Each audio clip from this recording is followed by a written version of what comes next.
Hola, ¿cómo les va? Muy buenas noches. Muchísimas gracias por estar allí compartiendo textuales junto a nosotros. Por hoy, Débora no estará con nosotros, pero sí a partir del próximo programa. Comienzo saludando a nuestros panelistas. Tatiana Shapiro, buenas noches. Buenas noches, ¿qué tal, Claudio? Lucio. Claudio, buenas noches. Mary. ¿Qué tal, Claudio? Bien, si hay un tema que nos ha conmovido y nos conmociona actualmente es el crimen de Martín, el chiquito de 6 años que fue asesinado por su madre en su propia casa. Para tratar de entender cómo una mente humana puede reaccionar de esa forma ante un hijo, es que hemos invitado a 2 psiquiatras para tratar de descifrar. Está Jorge Marietán, muchísimas gracias por estar con nosotros, y la doctora Beatriz Goldberg, también buenas noches y muchas gracias por estar. Con usted. ¿Cómo podemos empezar a desentrañar esta actitud de esta madre que asesina a su hijo de 6 años, doctor? Sí, bueno, primero digamos que yo cuestionaría el concepto de madre, ¿no?, de esta señora en este caso en específico.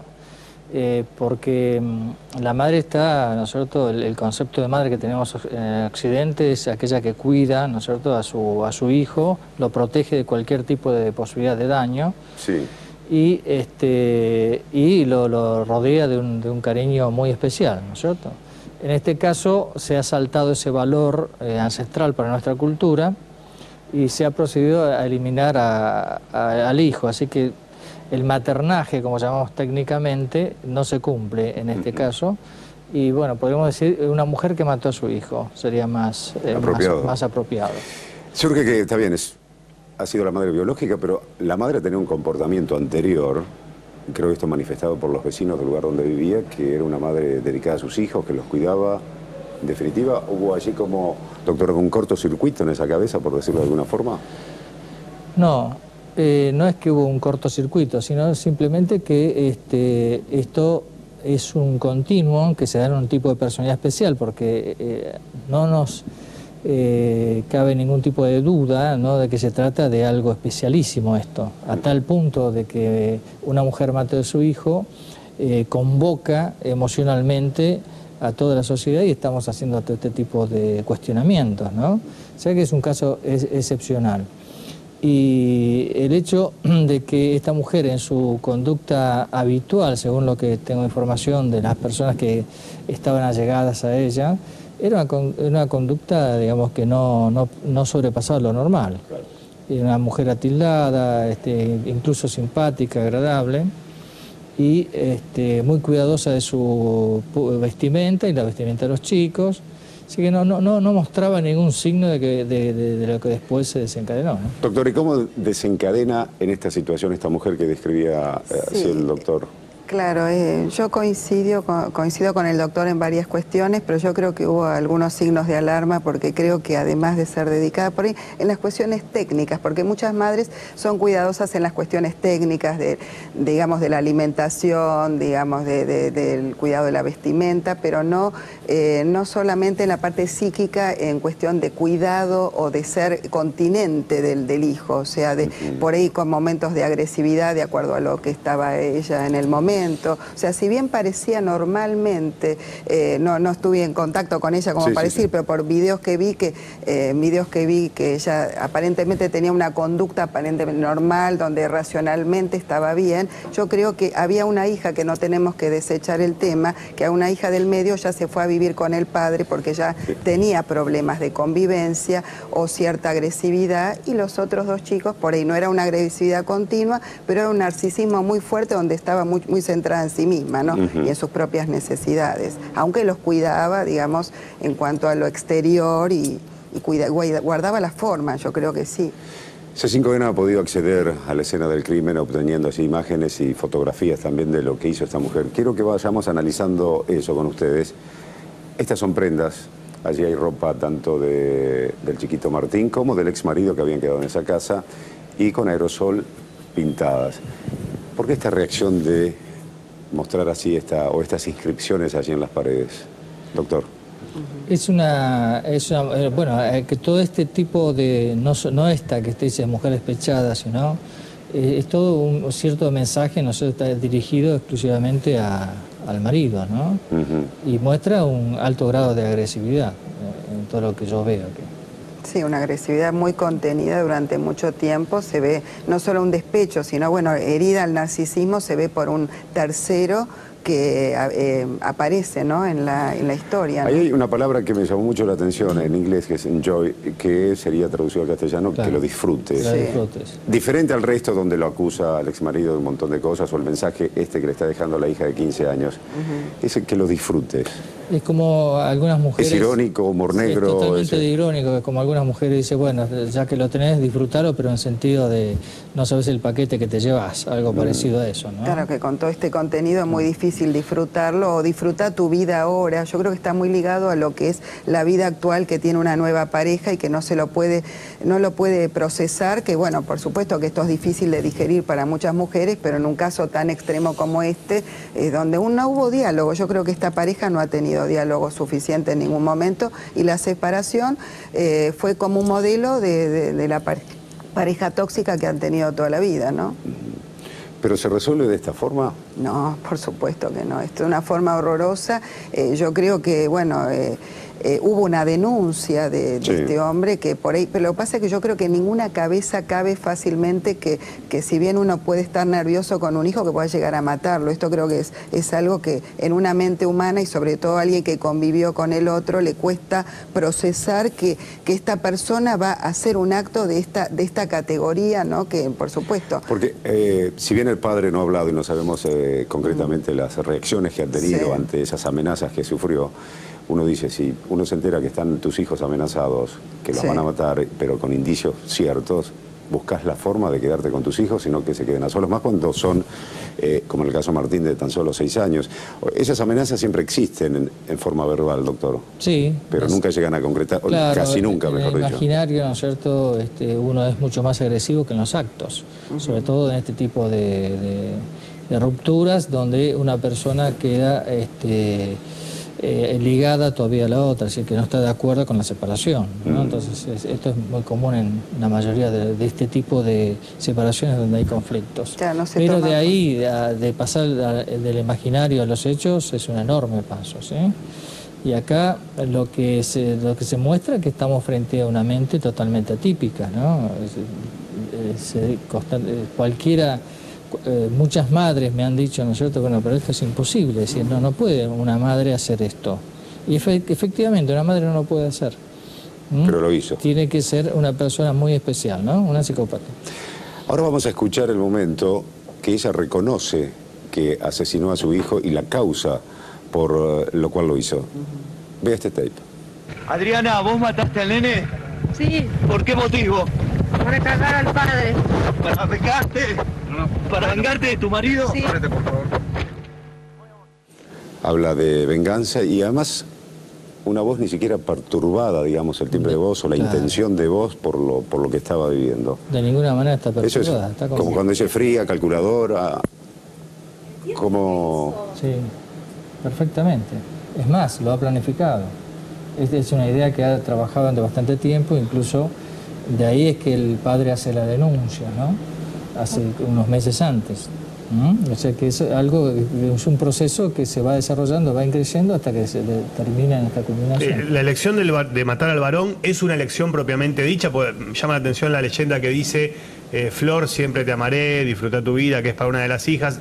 Pregunto, ¿no mató a las mujeres porque son más grandes, porque lo pondría en otra resistencia física, o mató al varón porque quizás para el padre sea un componente simbólico más fuerte matar al varón? Es una mezcla. Yo creo que el varón era el hijo preferido, donde más le iba a doler, aunque por supuesto ni hablemos que ella también le debería doler en casos normales, ¿no? Porque por ahí uno dice así, parecería que es solo para él la cuestión, pero en realidad es por eso, y por supuesto tiene menos resistencia física, aunque se ve que le dio pastillas a todos, o sea, como que hubo una lucubración acá del asesinato, pero eso fue como, esto es lo más preciado que tiene, lo más parecido al padre por el sexo, y el cual el niño se podría identificar, y las mujeres, a la mujer, a la más grande, justamente le dijo que no te pase lo mismo que a mí, con una identificación hacia la hija, es decir, ¿no? ella termina viendo en el nene al padre. Termina viendo en el niño que termina asesinando al ex marido. Al ex marido, o sabe que a él también le va a doler muchísimo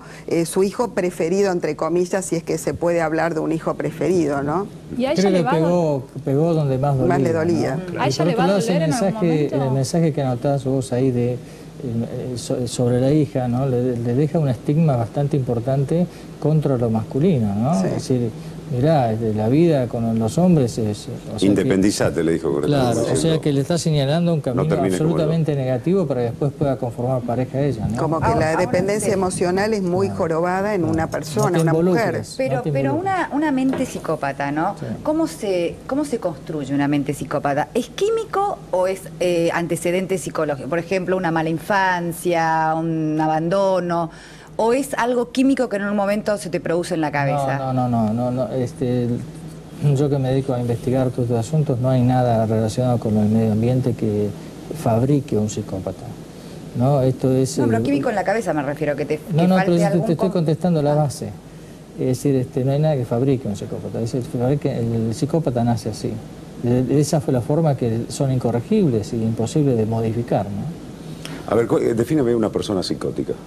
Psicópata. Psicópata, perdón. Psicópata es un trastorno de personalidad, es una forma de conducirse en el mundo que tiene necesidades especiales y tiene una característica que acá está demostrada cruelmente, que es la cosificación.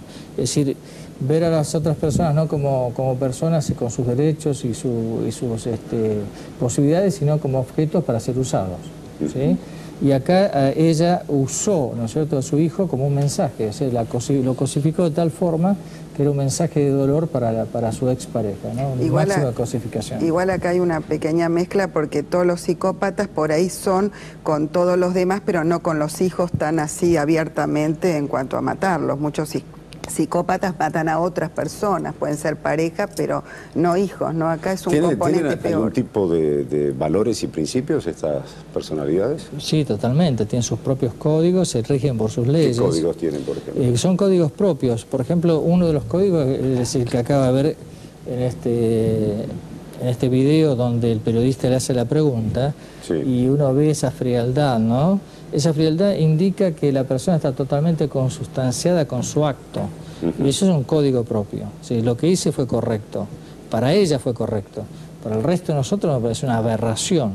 Es decir, nuestros códigos lo ven como aberrante. Ella, en su lógica psicopática, lo ve como algo correcto que había que hacer para mostrarle el dolor a este hombre que la dejó. Doctora, ¿y no hay una advertencia? La sí, otra persona que está, en este caso su ex marido, sí, no hay una advertencia que va a decir, uy, esto se está yendo de las manos. Y... Lo que pasa, sí, siempre hay señales de alarma, siempre hay amenazas donde a veces, no sé, el otro por ahí no lo considera, que puede ser en forma literal, ¿no? Me voy a vengar de vos, o vos vas a ver, me las vas a pagar. Esas frases que todas las personas hacen, y donde hay manipulación, donde hubo seguro manipulación en cuanto a la depresión. Yo no conozco bien la historia, pero en muchos casos de estos hay el mostrar o hacer amenazas de suicidio, donde el otro tiene que estar obrando y sintiéndose culpable, ¿no? Hacen mucho sentir culpable al otro. Posiblemente el hombre dejó de sentirse culpable en un momento, pudo rearmar una pareja, hay que ver en qué estado, ¿no? Pues estamos hablando en casos hipotéticos, pero siempre hay señales de alarma que uno desoye a veces porque no está implicado. Cuando uno se separa, también se separa de una forma tóxicamente, o sea, la misma pareja que vivió de una forma así, digamos, con manipulaciones, también se separa de la misma manera. Es como que continúa la historia, y cuando hay hijos se toman como botín de guerra, ¿no? Y rehenes, y bueno, y siempre se pone el tilde sobre el hijo, que es aquello que tienen en común que al otro le puede mover, porque ya lo que le iba a hacer ella contra su vida no iba a molestarle a él, porque cuando uno puede separarse, al menos físicamente, del otro, ya pudo tomar una distancia, pero el hijo no. Y ahí está la cuestión, pero muchos padres hacen amenazas. Yo creo que incluso en todos los juzgados hay amenazas, porque muchos hacen incluso en las separaciones, los acuerdos contradictorios, los divorcios contradictorios, y bueno, ponen amenazas que a veces no son reales. Entonces por ahí los jueces no sabrán si es real o no es real, pero hay casos que realmente uno desoye, y justamente son los correctamente que son literales. Jorge, me imagino la situación del padre, ¿no? con esa culpa que tendrá en este momento, me imagino, decir, lo hubiese podido prevenir, hubiese podido evitar que esto sucediera, ¿por qué no reaccioné de esta forma? ¿Cómo no me di cuenta de aquello que sucedió y ahora...? Lo que pasa es que acá él no se pudo representar la posibilidad de que la amenaza se concrete en actos, ¿no? Y como ninguno de nosotros lo hubiera hecho, ¿eh? Eso también tenemos que decir. Sí. Ninguno hubiera pensado, por más que amenace, que lo iba a hacer, por un lado. Y por otro lado, él tomó algunos recaudos de tipo legales, como es hacer la denuncia. Incluso creo que en algún momento, digamos, él tuvo por un tiempo la tenencia de los tres, la chica de 15, la 14 y el chiquito. Y después volvió, no sé por qué motivo, al seno materno otra vez los 3 hijos, ¿sí? O sea que las señales lo tenía. Y cuando hace la denuncia hubo una especie de conato de homicidio, porque le dio psicofármaco a los chicos e incluso colgó una soga y esas cosas. O sea que las señales eran muy fuertes. Sin embargo, la representación de que iba a concluir el acto no se lo hizo. Vamos a ver ahora un testimonio que es del vigilador del country, que fue el que acudió a la casa y estuvo allí en la escena del crimen. En definitiva es la segunda persona, porque ya estaba, la empleada de la casa ya estaba allí, no había visto lo que había pasado, solamente escuchaba la voz de la mujer que estaba encerrada en su habitación. Vamos a ver el testimonio y después vamos a analizar lo que decía el vigilador. Estaba haciendo el rondín habitual, me dirigí hacia puesto 2, que es el portón de atrás del country, y el encargado me llama, que le avisan que me dirija hasta la casa de la señora, que estaba con una crisis de nervioso. Y me encontré con la doméstica, que me abre la puerta, nerviosa, diciendo que la señora Adriana tenía una crisis de nervio y que no abría la puerta, estaba encerrada. Ya a su vez estaba la vecina golpeándole la puerta, que le abriera, y no se escuchaba llanto de la señora. La vecina me llama, me dice, subí vos y golpeale, a ver si te hace caso, a vos y te abre la puerta a vos. Entonces yo subo hacia el lugar y le golpeo. Se dieron a Adriana, de la seguridad, ¿me puede abrir, por favor? Quédese tranquila, ábrame. Y escuchaba llantos de ella. Y me decía, no quiero hablar con nadie, váyanse. Y a su vez se sentía golpes, como que ella misma se golpeaba, no sé bien, pero se sentía que golpes y los gritos de ella, ay, ¿viste? No recuerdo bien si la vecina o la doméstica me dice, preguntale por Tincho. Entonces le pregunto, le golpeo a la señora, le digo, señora, ¿Tincho está ahí? Y llorando me dice, está muerto. Ahí me quedé de lado porque la doméstica y la hija más grande que estaba ahí se pusieron a llorar a los gritos, entonces yo traté de calmarlos a ellos. Vuelvo a insistirle a la señora, ábrame, quédese tranquila, le digo, ábrame o tiro la puerta abajo. Bueno, yo ya estaba, ya para eso había llamado a la seguridad, que mandara una ambulancia, que bajara policía, por lo que me había dicho esta señora. Y ahí en ese momento escucho que la señora abre. Entonces yo agarro el picaporte de la puerta, porque si estaba con una crisis de nervios, me dijo esa cosa, yo temía por si me podía atacar a mí. Entonces abro la puerta, le digo, señora, córrase para atrás que voy a entrar.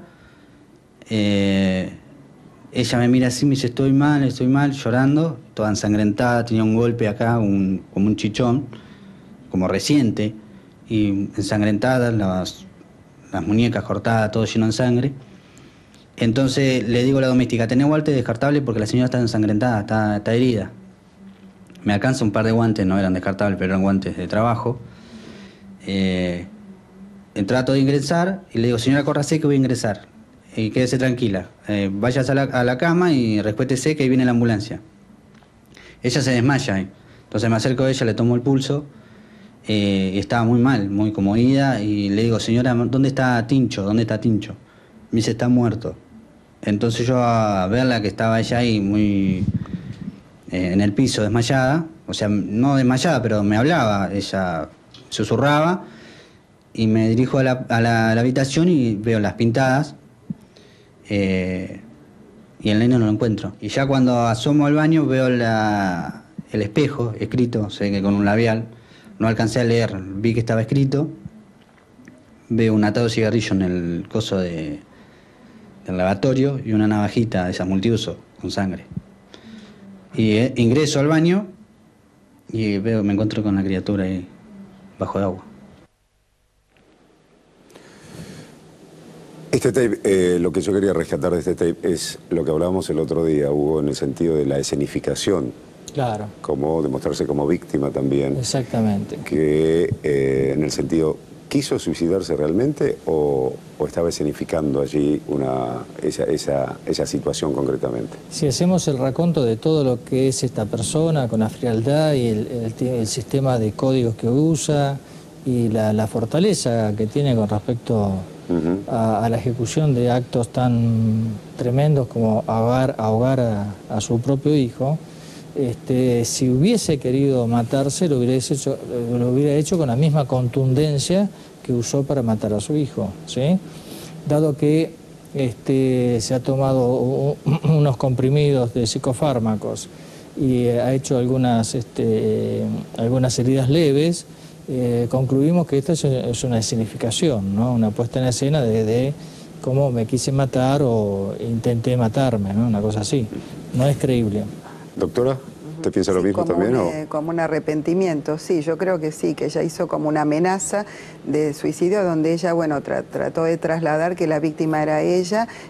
Por ejemplo, cuando preguntaban por el nene, tuvo que preguntar explícitamente por el nene, cosa que ella en ningún momento dijo, como que está mal, que no puede abrir, pero en ningún momento nombró al hijo, que le dijeron, la empleada doméstica le dijo, preguntale por Tincho, o sea, como que poner el nombre como para que le movilice y te diga lo que pasó de alguna manera, y ahí está el tema, ¿no? Como todo manipulador o manipuladora da vuelta al escritorio y termina siendo ella la víctima, ¿no? En vez de... Hasta ese frío, estoy mal, me siento mal, le decía también a la empleada, sí. Me siento mal, estoy muy mal, Tincho está muerto. Claro, aparte se puede... Como si ella no tendría que ver con este tema, como si ella no hubiese creado ese tema, hace como la víctima, como que uno empiece a buscar en ella la dificultad, lo que le está pasando a ella y nos olvidemos del caso principal, que era lo que pasó con el hijo. Claro, hay que tener una frialdad. ¿Cómo puede ser que escenifique o piense todo eso estratégicamente para mostrarse de una forma determinada? Frialdad y maldad también. Yo creo que hay un componente distinto también aparte, porque... De ahí está que es tan atípica esta mente, ¿no? De ahí está la psicopatía, ¿no? Aparte, por eso no se puede comprender. ¿En algún momento se va a sentir culpable, va a estar triste? En ningún momento. ¿Nunca? ¿Nunca va a caer en lo que hizo, en que eso. Su nene no está más, no lo va a llevar más al colegio, no lo va a entender? Le parece correcto lo que hizo, era lo que había que hacer. Aparte lo ha pensado durante mucho tiempo. ¿Y cómo se da cuenta usted que lo pensó durante mucho tiempo? Por todos los indicios que venimos trayendo. Digo, por las pintadas, por cómo las hijas estaban dormidas. La denuncia del padre, por todas las señales que daban. Yo todas esas cosas ya venía pensándolo. Ahora, ¿y qué pasa con la familia que da? Pues el caso que más me sorprende, puntual, la chica de 14 o de 15 que escucha que el hermanito grita y sigue durmiendo, quizás porque ingirió psicofármacos que le dio a la madre. Claro. Pero ¿cómo haces para, a los 14, 15 años matan a tu hermano? ¿Cómo haces para asumir la culpa de escuché los gritos y no bajé a salvarlo? ¿Cómo sigue tu vida adelante? Y yo creo que la personalidad de la niña va a ser de bastante culpa. Yo creo que hubo varias cuestiones que la dejaban manos de la madre porque, bueno, uno no sabe. También no nos olvidemos que a cierta edad la madre es prácticamente la figura más significativa y cuando uno vive eso es como lo natural. Uno a veces está inmerso, salvo, bueno, aunque está socializado y bueno, y ve que hay otros padres de distintas características, pero es como que uno va asumiendo y es muy difícil porque a veces con los padres peores que uno puede tener, los más difíciles, a veces uno los justifica más por distintas cuestiones, incluso por cuestiones de violencia por lo que le hace el padre, porque sale con... porque estas personas tienen una cuestión de manipulación hacia el otro y donde ejercen un sistema de creencias sobre los hijos muy fuerte que los terminan creyendo, o sea, terminan creyendo que ella es víctima del hombre, que lo que le hizo el hombre a ella, ¿no? Según los testimonios, cuando el padre iba y dejaba a los chicos o retiraba a los chicos para llevárselos, se producían discusiones verbales y a veces hasta empujones y una situación violenta por todos lados. Sí. Esa situación de violencia se da, iniciada por ella, por la personalidad que tiene este hombre, su expareja, o o esa influencia que ella tenía sobre él? En realidad, porque en otro caso el hombre no lo permitiría ni llegaría siquiera a la violencia verbal, ¿no? lo que pasa es que hay que conocer más datos sobre esta pareja en realidad, porque tenemos pocos elementos, porque este hombre no apareció como para que uno lo pueda ver cómo era. Pero siempre un juego es de a dos. Cuando hay una pareja así tóxica de un grado muy alto, generalmente es un juego de a dos y donde uno por ahí está acostumbrado a cierto tipo de violencia que va naturalizándola, ¿no? O sea, como que es normal y los chicos van creciendo dentro de un ambiente que esto es lo que hay, como dicen, esto es lo conocido por ellos, que eso es lo negativo, ¿no? Evidentemente este hombre lo naturalizó tanto que hizo una denuncia pero no hizo tanta, no sacó a los chicos. Yo creo que si él hubiese sabido el extremo de esto, los hubiese sacado, porque hay muchos casos de hombres que sacan directamente más allá de lo que dice el abogado, de lo que se los lleva a los chicos. Bien, Mary. Doctor, usted hablaba de que tenía algún tipo de datos de los vecinos, o sea, ¿tiene algún dato de cómo es cómo es este hombre, el marido de ella? No. Pero sé que es un dirigente importante dentro del gremio de recolección de basuras y está relacionado políticamente también. Es decir, no es una persona que no tenga posibilidades de accionar con efectividad, ¿no? Claro. Si lo hubiese querido. ¿Y cuánto tiempo de separados llevaban? ¿Usted sabe? Creo que desde agosto. 6 meses. 6 meses. Claro, de que no es separación. tanto para una persona tan, de estas características, Bueno, ¿no? ahora vamos a escuchar el testimonio del fiscal que estuvo en la escena del crimen, pero el fiscal dijo también que era un padre presente absolutamente con respecto a sus hijos. Esto decía el fiscal. La mujer prefirió callar, hizo silencio, no declaró y me trató con desdén. Ningún signo de arrepentimiento, de consternación de lo que había hecho, haber matado a su hijo. No dijo absolutamente nada. Quien hizo esto, quien produjo esta cruel matanza, es una persona absolutamente despreciable, abyecta, aborrecible. Todo hace pensar, de acuerdo a lo que uno puede inferir del cuadro general y de la prueba colectada y discernida en su totalidad. La prueba no se analiza en forma aislada, se analiza en juego armónico. Que habría algún tipo de venganza, era una relación tortuosa, era una separación complicada, que no escapaba a la normalidad de las desavenencias conyugales que pasan en cualquier matrimonio. Es imputada, de acuerdo a los preliminares exámenes médicos, psiquiátricos, la mujer estaba en sus cabales. Sí. El padre es un padre presente, iba con regularidad a visitar a sus hijos, y en esta visita o a retirar a los hijos, ahí se producían las discusiones. Realmente muy, muy lamentable, muy dantesco, y que realmente en mis años de fiscal, que son casi 12, jamás tuve este contacto. Un fiscal impactado por lo que tuvo que ver ahí, porque también él vio en ese chiquito que estaba ahogado en Martín a su propio hijo, ¿no? Ya entran a jugar las cuestiones personales, también de la profesión que uno está ejerciendo. Y doctor Hugo, ¿querías recalcar algo de lo que dijo el fiscal? Sí, me gustaría mencionar acá que son importantes, ¿no? En un momento él dice, me trató con desdén, ¿sí? Es decir, me trató quitándome la jerarquía, ¿no? de la representación social que él tiene.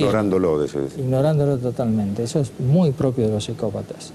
Y después el otro elemento, ¿no es cierto?, que hay que rescatar acá, que esta persona, que es un fiscal, que habitualmente son bastante medidos en la adjetivación, ¿no es cierto?, de las personas que tienen que tomar el interrogatorio, acá parece desbordado emocionalmente, ¿no? Sí, y entonces menciona como abyecta, ¿no? Además él no estuvo acá en el testimonio, pero él dijo concretamente que se había quebrado. Exactamente. Cuando estuvo en la escena del entonces, esto, como yo trato habitualmente a personas afectadas por psicópatas, ellas me dicen que en algún momento el psicópata se saca la máscara y le muestra su verdadero rostro, ¿no? Y realmente ese rostro, sobre todo la mirada, aterroriza, ¿no es cierto?, y transmite una frialdad, ¿no es cierto?, tan importante que genera un impacto emocional muy negativo, que me parece que es lo que le ocurrió a este hombre. que la ve a esta psicópata sin la máscara, ¿no es cierto? Y la mira como un predador mira a su presa. ¿Sí? No, aparte descalifica al otro como para tener más poder y ejerce, ¿no? En las relaciones como con la pareja, bueno, ahí puede manipular, pero como el fiscal, bueno, se corrió un poco del lugar, aunque se sintió identificado con el tema de los hijos. Yo creo que cualquiera de nosotros, frente a la frialdad ante un hijo, que eso es yo creo que hay además de la psicopatía, hay una cierta maldad. Hay otras características de esencia de la persona. El fiscal habló de crueldad cuando definía a esta persona. Sí, porque no es solamente un psicópata, o sea, lo hace de una manera increíble hacia un hijo, con una cizaña muy especial, con un nivel de maldad humana muy grande. Creo que eso tiene que ver con una esencia, aparte de la psicopatía. Yo haría una mezcla de las dos cosas, porque... Eso de quitarse la máscara que decías recién, ¿esa actitud tuvo cuando le preguntaron en el auto por qué lo había hecho? Está desenmascarada, por eso es que tiene esa frialdad y no tiene el cuidado que habitualmente el psicópata vive camuflado, ¿no es cierto? Por eso deambula entre nosotros y no podemos distinguirlo. Solamente en los actos psicopáticos se demuestra, ¿no? Pero aquí ella está sin máscara, por eso es que no toma la precaución, ¿no es cierto?, de preverse y de cuidarse cuando el periodista le pregunta ¿por qué lo mataste? Y suelta eso, ¿no? Además estaba bajo efecto de pastillas y todo eso. No, también. eso es otra cosa. Entonces, ahí es muy importante saber eso, ¿no es cierto? Que cuando el psicópata está desenmascarado es algo terrorífico. No sé si ustedes vieron la foto esa que a veces cuando le sacan esa foto que se muestra, ¿no es cierto? Realmente es de terror esa cara. Es como si uno cara muy se fría. Imaginara, digo, para tener un ejemplo de lo que puede ser es una cara sin luz.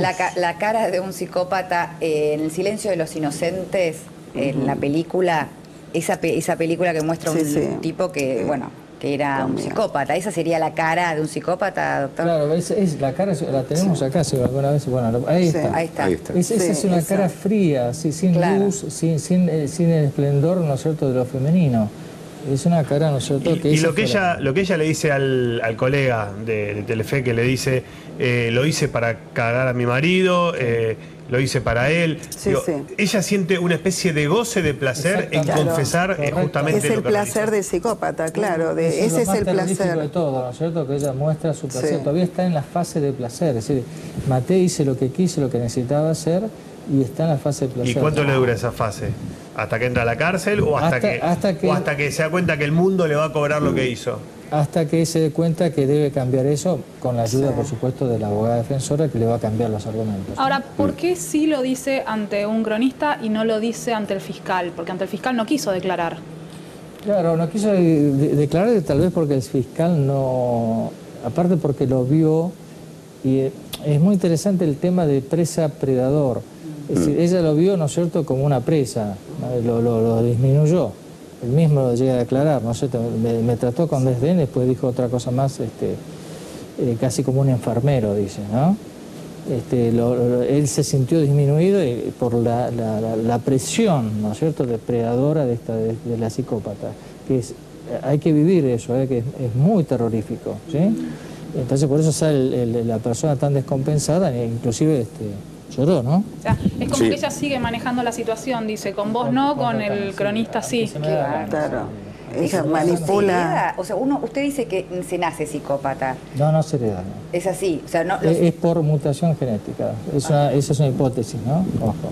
Pero, a ver, ¿qué quiere decir? ¿Que hay un componente químico en el cerebro que te predispone a ser psicópata? No. Yo diría componente genético, ¿no? Por mutación. Todavía es una hipótesis que se está trabajando. Insisto, claro, los psicólogos le damos una visión también conjuntamente con la historia familiar también, porque vienen con historias familiares y de manipulación. Ahora, ¿alguien se declara psicópata a los 40 años al matar a su hijo? ¿O hay muchísimos signos y síntomas previos? Hay muchos síntomas previos, pero como andan generalmente camuflados, enmascarados y adaptados, entonces no se los puede. Son individuos con doble personalidad, concretamente. Porque no, doble personalidad no. Tiene una se desempeñan o se demuestran ante la sociedad actores. Como un conejito y resulta que atrás está el lobo, ¿no? Sí, exactamente. Pero digo, por eso digo como una doble personalidad. No tiene doble personalidad, es un lobo disfrazado de lo que sea. Claro. de cualquier profesión, ¿no es cierto? De ama de casa, de buena madre. Claro, lo que pasa es que no todos llegan al extremo de matar, pueden manipular extremadamente a toda la gente que está alrededor y todas las relaciones que van haciendo tóxicas con el exterior, pero no llegan a matar. Entonces por ahí muchos sienten, bueno, es parte de la personalidad y nada más, ¿no? O sea que hay grados de psicopatía. Hay grados, hay muchos grados. ¿Hay grados de psicopatía? Hay grados. La psicopatía es una sola. Pero hay Entonces grados. depende de las necesidades, ¿no es cierto? Ellos tienen necesidades especiales, depende si esas necesidades son cubiertas, se muestran de una manera, y si no son cubiertas, se muestran de Y otra. siempre busca quedar bien con todo el mundo. El psicópata, digo, tiene ese rasgo de personalidad de ser simpático, amable, porque digo, la verdad es que generalmente o los psicópatas o quien te hace una travesura, por ejemplo, con una cuestión económica, siempre son los que menos esperás. Claro. Digo, siempre se esfuerzan en mostrar una buena cara ante la gente. Muchas veces son seductores ante la sociedad, ante la misma pareja, por eso vienen esos momentos de luna de miel, con la seducción, la promesa de cambio. Esos son las relaciones tóxicas permanentemente, donde el psicópata manipula y con todo este aire de... Ahora, el de accionar caer de un bien. psicópata termina siempre, en este caso, en una muerte, en un crimen. No, por eso. Al contrario, es excepcional esto. Claro, por eso decíamos los grados, yo al menos digo Es de los grados. excepcional, ¿no? ¿Y por qué la necesidad o la crueldad de esta mujer con su hijo? En realidad no ¿Serán era con todos su psicópatas o en este caso No era con excepcional? su hijo, era para el esposo. Lo usó al hijo como un objeto. Un objeto. Bueno, pero esa es la cosificación. Esa es la Creo que aparte cosificación. tiene un componente emocional mucho más fuerte de esencia de una malignidad interna por algo de ella, porque poder hacerlo con su propio hijo, porque muchos manipulan a un montón de gente, a parejas, pero no llegan al hijo en ese extremo, ¿no? Hay muchas madres y padres psicópatas que pueden tener una vida con bastante conflicto con los hijos, pero no llegan a agredirlos de esa manera, ¿no? Vamos a escuchar ahora la palabra del juez de garantías, el juez que tiene a cargo la causa, Juan Pablo Masi. Usted ayer decidió que la madre fuese detenida. ¿En virtud de qué tomó esta decisión? De todas las pruebas que hay, fue antes de ayer, pero sí, de todas las pruebas que hay en la causa, una infinidad de pruebas que las indican como autora del homicidio, con la provisoriedad propia de este tipo de cuestiones, ¿no? Doctor, el fiscal habló de que no había ningún elemento para declarar a la madre como inimputable. ¿Usted coincide con esto? Por el momento sí, de hecho si no se hubiera continuado con las medidas que se están tomando, sin perjuicio de que necesita asistencia psiquiátrica. Tenemos un informe de peritos psiquiatras de la asesoría pericial, los tribunales de La Plata, que nos indican que la mujer estaba en condiciones de declarar, lúcida, ubicada en tiempo y espacio, con una determinada que no nos hacen pensar por el momento en que pudiera resultar encuadrable el caso en las previsiones del artículo 34. O sea que ella es consciente, fue consciente de la criminalidad del acto cuando lo hacía. En principio sí, obviamente que se necesitan pericias mayores. Hay que hacer un seguimiento, esto, evidentemente los psiquiatras tuvieron una sola entrevista y por la brevedad de los plazos procesales que se manejan, concluyeron en esto.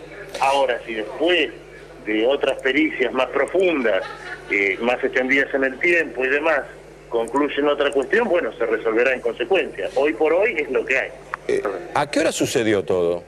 Es una cuestión que precisamente no se lo puedo decir. Fue en horas de la noche, aproximadamente a la medianoche, y es descubierto todo a eso de las 9 de la mañana. El homicidio por alevosía y el homicidio del ascendiente o descendiente prevén la pena de reclusión o prisión perpetua.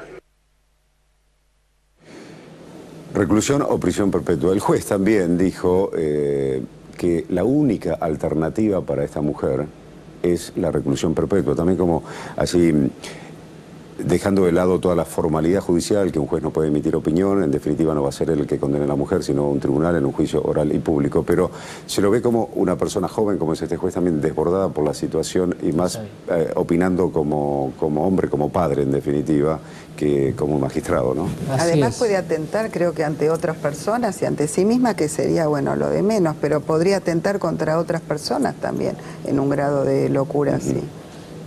Bueno, el juez acá está totalmente consustanciado que es imputable, ¿no? Está totalmente seguro, tanto él como el fiscal. cosa rara en cierto, ¿no? En un juez que adelante un poco entre comillas, este señalamiento, ¿no? Pero sí, está impactado como cualquiera de nosotros, ¿no? Mary. Doctor, ¿todos los asesinos son psicópatas? No, para nada. Una muy pequeña cantidad de asesinos, ¿no es cierto?, son psicópatas. La mayoría son asesinos comunes, son homicidas. ¿Y cuál es la diferencia entre un homicida y un...? La forma en que ejecuta el asesinato. En la psicopatía siempre hay que ver la forma, ¿no?